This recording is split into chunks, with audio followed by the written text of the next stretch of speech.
ஆத்ம நமஸ்காரம். சமீபத்தில் ஒரு கேள்வி ஒரு சகோதரி வலைதளங்களில் எழுப்பியிருந்தார்.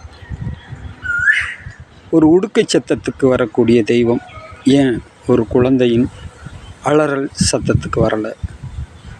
இந்த கேள்விக்கான விடையை நீங்கள் பார்க்கணுன்னா, தொங்கும் தோட்டம் நீங்கள் பார்த்துருக்கலாம். ஒரு 1000 டன் மண் அள்ளி கொண்டு போய் அந்தரத்தில் ஸ்டேஜ் அமைச்சு அங்கே நீங்கள் விதையை போட்டிங்கன்னா முளைக்கும்.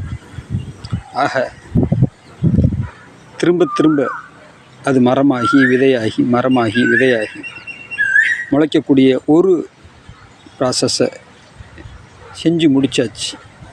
இறைவனுக்கும் அதுக்கும் எந்த சம்மந்தமும் இல்லைன்றது உங்களுக்கு கண்டிப்பாக புரிய வரணும்.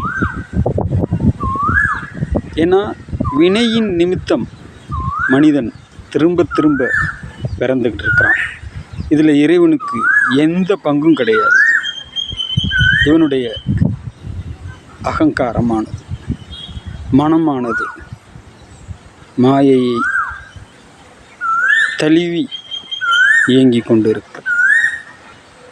எனவே தான் நாம் ஏற்கனவே போட்ட வீடியோவில் கூட